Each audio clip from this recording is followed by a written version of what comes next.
El 3 de marzo de 1999, en la prisión estatal de Arizona, el condenado a muerte Walter LaGrande, ciudadano alemán, exhaló su último aliento en la cámara de gas, cerrando el capítulo final de su sentencia por el brutal robo a un banco y el asesinato del empleado Kenneth Hartsock 17 años antes.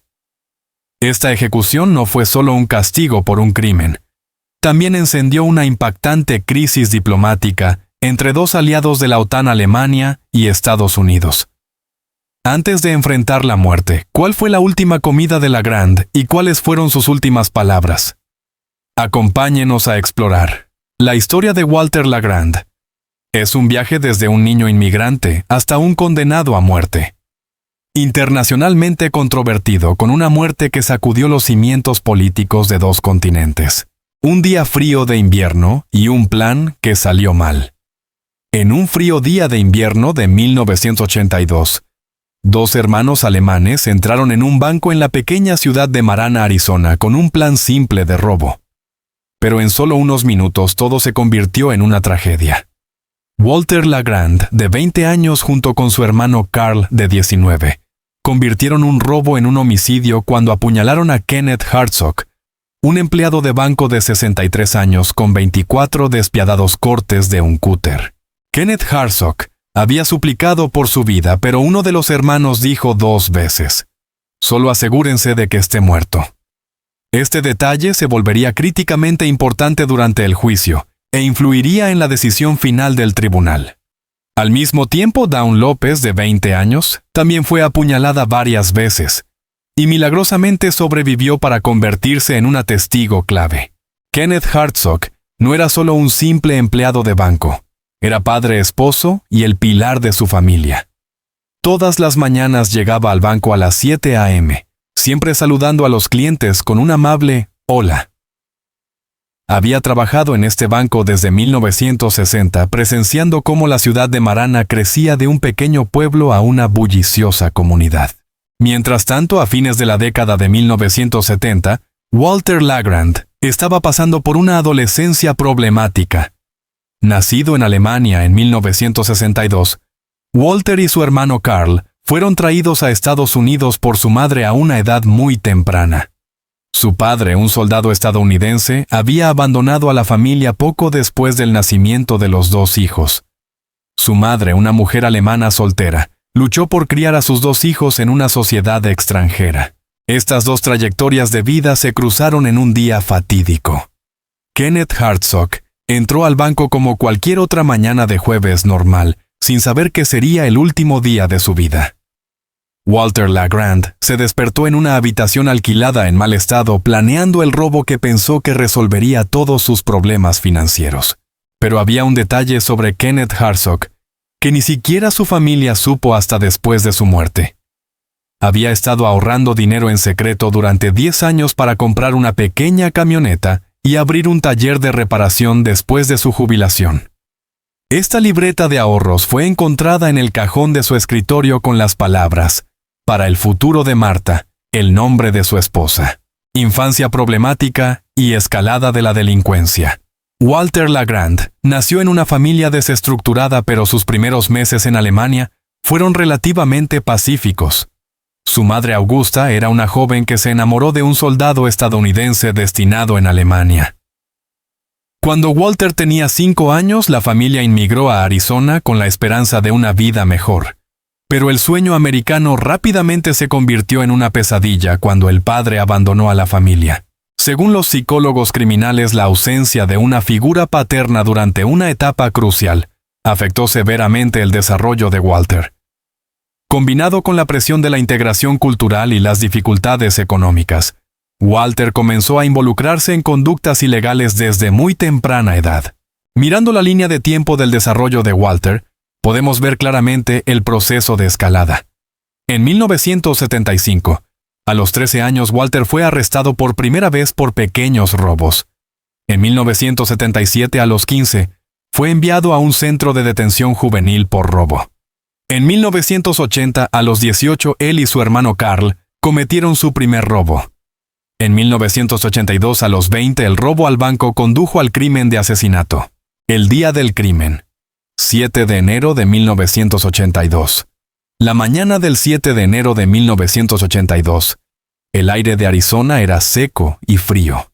Walter LeGrand se despertó en la pequeña y sucia habitación alquilada que compartía con su hermano Carl. Habían estado planeando robar el Valley National Bank en Marana durante semanas. El plan inicial era simple: entrar al banco, amenazar a los empleados, tomar el dinero y huir. Ninguno de ellos predijo hasta dónde llegarían las cosas. Kenneth Hartsock llegó al banco como de costumbre a las 7 a.m. Revisó el sistema de seguridad y preparó el efectivo para un nuevo día de trabajo. Dawn López, de 20 años, también estaba en el banco temprano para prepararse para su turno. Ninguno sabía que estaban entrando en uno de los días más aterradores de sus vidas. Aunque Walter se sentía ansioso e incómodo, estaba decidido. Necesitaba dinero para pagar deudas y pensó que un robo rápido lo resolvería todo. Carl, el hermano mayor, parecía más tranquilo, pero también estaba lleno de tensión. Trajeron cúteres inicialmente solo para intimidar. Los testigos describieron a los dos hermanos entrando al banco a las 9:30 a.m. Llevaban pañuelos sobre sus rostros y gritaron para que todos se tiraran al suelo. Kenneth Hartsock, con 20 años de experiencia bancaria, trató de obedecer para proteger a los otros empleados. Pero a medida que se movía lentamente para abrir la caja fuerte, Walter se agitó y se volvió agresivo. La familia Hartsock, en casa preparándose para un día normal, no tenía idea de que su ser querido estaba en peligro. La esposa de Kenneth, Martha, estaba preparando el almuerzo como de costumbre, pensando que su esposo llegaría a casa a las 6 p.m., como siempre. La investigación y la cacería. La investigación comenzó minutos después de que terminara el robo. La policía llegó a la escena a las 9:45 a.m., solo 15 minutos después de recibir el informe. La escena estaba ensangrentada con Kenneth Hartsock, tendido en un charco de sangre habiendo sido apuñalado 24 veces con un cúter. Dawn López fue trasladada de urgencia al hospital en estado crítico. La tecnología de investigación en 1982 era limitada, pero los investigadores rápidamente reunieron pruebas cruciales. Huellas dactilares en el mostrador, la sangre del perpetrador en el suelo y, lo más importante, el testimonio de Dawn López. Ella había reconocido la voz de uno de los dos criminales, una voz con un ligero acento alemán. Los métodos de investigación de la escena del crimen en 1982 se basaban principalmente en la recopilación de pruebas físicas y el testimonio de testigos. No había pruebas de ADN ni cámaras de vigilancia modernas. Pero los investigadores encontraron una pista crucial: un Chevrolet rojo, visto por un testigo que salía del banco. Cada pieza de evidencia apuntaba a una conclusión. Las huellas dactilares coincidían con los antecedentes penales de los hermanos LeGrand. El testimonio de Dawn López confirmó que había dos perpetradores masculinos. El coche rojo fue encontrado abandonado a solo 2 millas del banco. Lo más importante, las palabras "solo asegúrense de que esté muerto" fueron claramente escuchadas por Dawn López. Pero los investigadores no sabían que Walter LeGrand había regresado a casa y le había contado todo el evento a su novia. Esta mujer se convirtió más tarde en una testigo clave en el juicio, proporcionando detalles que solo el perpetrador podría conocer. La búsqueda de los hermanos LeGrand tuvo lugar durante 48 horas tensas. No huyeron lejos, sino que se escondieron en moteles baratos alrededor de Phoenix. Su plan de escape era extremadamente aficionado: simplemente conducir hacia el sur, con la esperanza de cruzar la frontera mexicana. El tiempo de Walter a la fuga fue descrito como una serie de días llenos de paranoia y ansiedad. Constantemente cambiaba de ubicación, evitaba las áreas concurridas y vivía principalmente del dinero del robo. Carl parecía más tranquilo, pero también estaba muy tenso. La cooperación entre las agencias policiales locales, estatales y federales creó un cerco hermético. El FBI fue llamado debido a la gravedad del crimen. La patrulla fronteriza fue notificada para evitar que cruzaran la frontera. Hubo 3 ocasiones en que Walter LeGrand estuvo a punto de ser atrapado en esas 48 horas. La primera vez, un policía de tráfico detuvo el coche que conducían, pero no los reconoció porque la información no se había actualizado. La segunda vez estaban en un motel que la policía registró solo 2 horas después de que se habían ido. La tercera vez un ciudadano informó sobre 2 hombres sospechosos en una gasolinera, pero cuando llegó la policía ya se habían ido. Finalmente, el arresto tuvo lugar la mañana del 9 de enero de 1982, en un motel barato al sur de Phoenix. Un empleado del motel los reconoció por la descripción en la televisión y llamó a la policía. Cuando llegó la policía, ambos se entregaron sin resistencia. El juicio y la sentencia. El juicio de Walter LeGrand comenzó en octubre de 1982, solo 9 meses después del crimen. Fue uno de los juicios más seguidos en Arizona ese año. El Palacio de Justicia del Condado de Pima se convirtió en el centro de atención con muchos reporteros y ciudadanos presentes. La estrategia de la fiscalía era clara: probar que este fue un asesinato premeditado durante la comisión de otro delito grave. Se basaron en el testimonio de Dawn López, las pruebas físicas, y lo más importante, la declaración: solo asegúrense de que esté muerto, para probar la intención y la brutalidad. La defensa trató de argumentar que se trató de un robo que salió mal, no de un asesinato planeado. Enfatizaron la juventud de su cliente, su difícil educación y su estado mental inestable. Sin embargo, el hecho de que Kenneth Hartsock fuera apuñalado 24 veces debilitó gravemente este argumento. En la ley de Arizona, el asesinato en primer grado requiere prueba de premeditación y deliberación. La declaración de Walter: solo asegúrense de que esté muerto, proporcionó evidencia clara de ambos elementos. La fiscalía argumentó que esto no fue un acto espontáneo, sino una decisión calculada.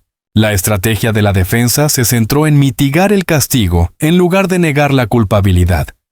Presentaron testigos para testificar sobre las difíciles circunstancias de Walter, la ausencia de un padre y las presiones de ser un inmigrante. Sin embargo, el historial previo de robo y hurto de Walter fue utilizado por la fiscalía para demostrar un patrón de conducta criminal. Hubo un punto crucial en el juicio que mucha gente no sabía. Walter LeGrand en realidad quería declararse culpable para evitar la pena de muerte. Pero su abogado le aconsejó que rechazara este trato con la esperanza de obtener una sentencia más leve. Esta decisión finalmente llevó a que Walter recibiera la pena de muerte. El juicio duró 3 semanas con muchos testigos clave. Dawn López compareció ante el tribunal y relató todo el evento en detalle. Su testimonio tuvo un poderoso impacto en el jurado. La familia de Kenneth Hartsock también estuvo presente y describió al hombre amable que habían perdido. El 15 de noviembre de 1982, después de 2 días de deliberación, el jurado emitió un veredicto de culpabilidad por asesinato en primer grado. Una semana después, durante la fase de sentencia, recomendaron la pena de muerte tanto para Walter como para Carl LeGrand. El juez aceptó esta recomendación. Años en el corredor de la muerte y reflexiones. En los años posteriores a su condena, Walter LeGrand escribió muchas cartas desde prisión.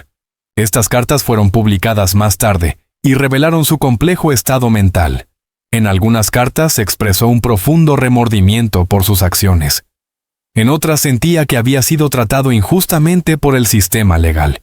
El análisis lingüístico forense de estas cartas muestra que Walter tenía una tendencia a eludir responsabilidades y racionalizar sus acciones.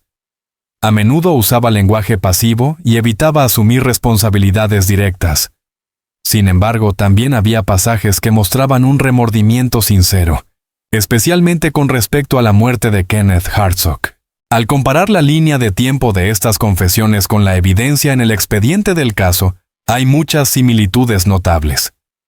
Walter describió en detalle la sensación de pánico a medida que la situación se salía de control. También admitió haber dicho: solo asegúrense de que esté muerto. Pero afirmó que fue algo dicho en un momento de agitación. Las últimas 24 horas de Walter LeGrand. Las últimas 24 horas de Walter LeGrand comenzaron el 2 de marzo de 1999. Después de 17 años en el corredor de la muerte, había llegado el día final de la ejecución.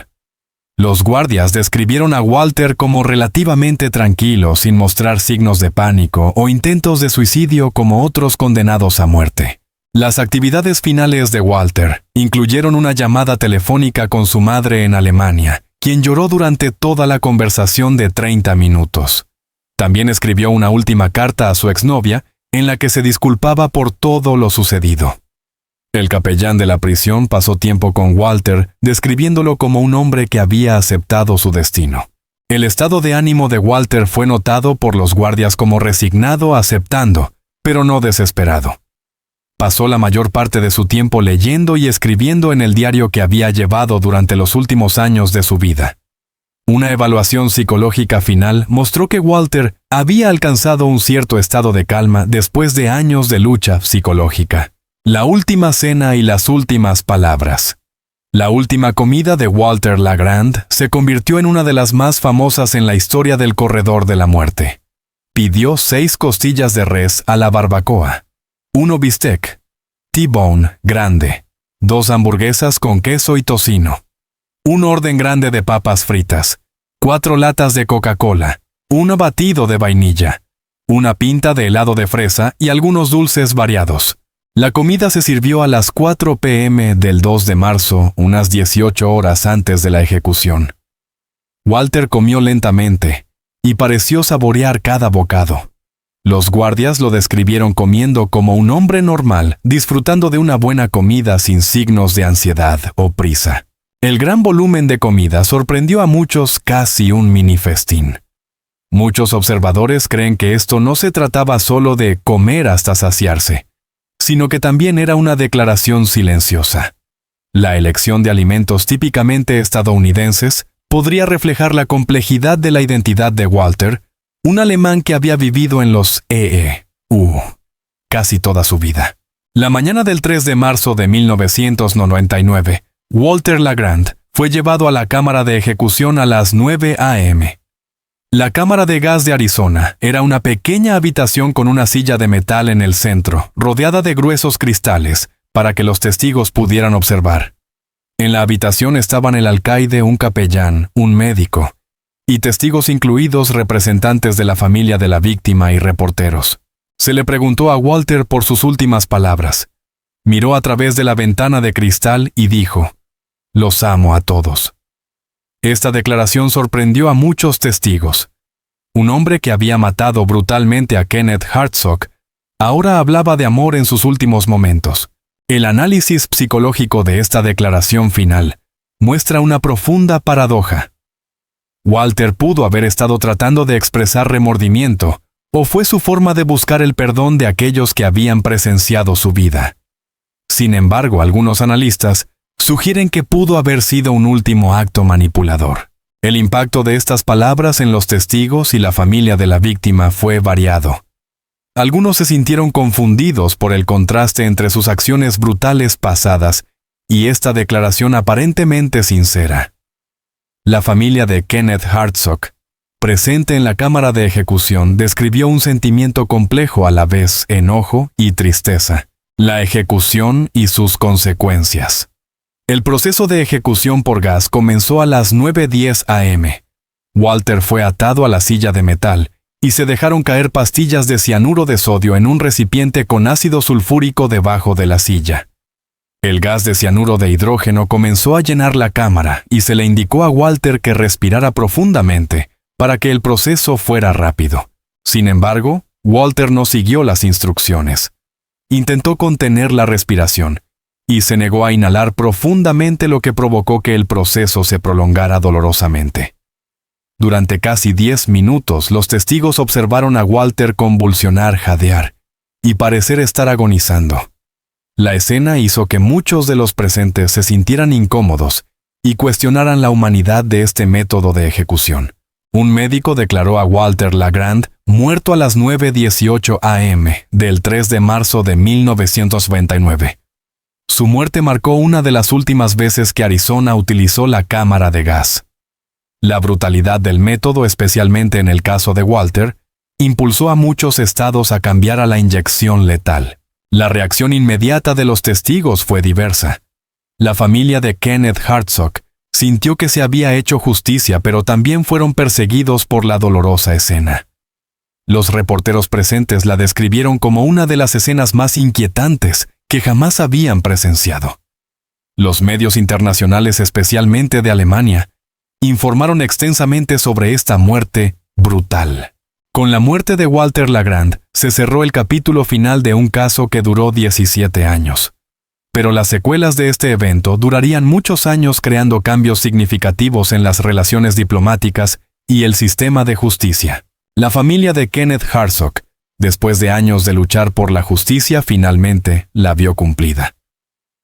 Martha Hartsock, la esposa de la víctima, vivió otros 15 años después de la muerte de su esposo, antes de fallecer en 2014. Pasó gran parte de su tiempo restante abogando por los derechos de las víctimas de crímenes. La crisis diplomática entre Alemania y Estados Unidos no terminó con la muerte de Walter. El 27 de junio de 2001, la Corte Internacional de Justicia falló a favor de Alemania, confirmando que Estados Unidos había violado la Convención de Viena al no informar al consulado alemán del arresto de sus ciudadanos.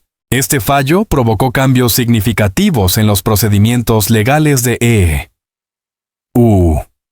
Las agencias encargadas de hacer cumplir la ley ahora deben notificar a los consulados cuando arrestan a ciudadanos extranjeros.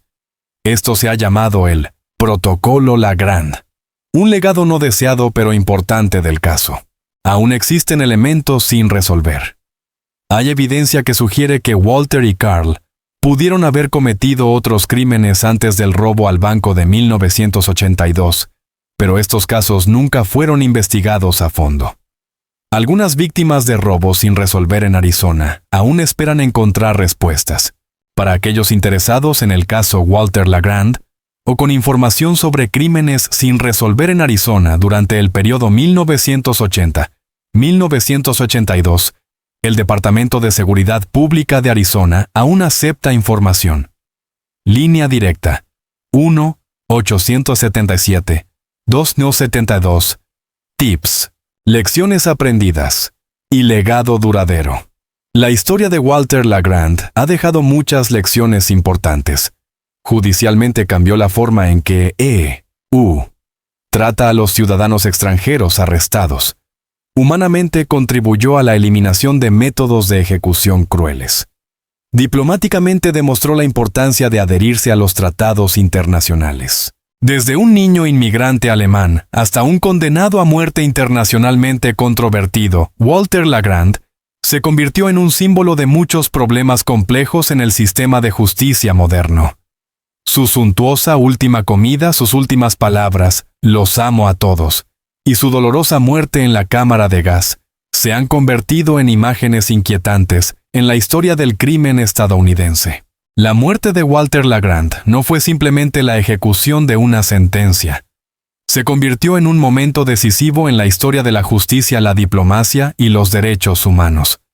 Este caso se sigue estudiando en las facultades de Derecho, se discute en conferencias diplomáticas, y se recuerda como un recordatorio de la importancia de equilibrar la justicia y la humanidad. Hoy, mirando hacia atrás en el caso Walter Lagrand, podemos ver claramente los cambios que han tenido lugar en los últimos 25 años. Arizona ha dejado de usar la cámara de gas, los derechos consulares están mejor protegidos, y las relaciones germano-estadounidenses han superado esta crisis para fortalecerse. Pero las preguntas sobre la justicia, el perdón y el precio del crimen siguen siendo tan relevantes como siempre. Walter Lagrand pagó su crimen con su vida, pero su legado sigue influyendo en los sistemas de justicia y diplomacia hasta el día de hoy. En sus últimos momentos, cuando Walter Lagrand dijo, "los amo a todos", quizás estaba tratando de encontrar alguna redención. Sean sinceras o no, estas palabras se han convertido en parte de una historia más grande sobre el crimen, el castigo y la esperanza de la salvación final de la humanidad.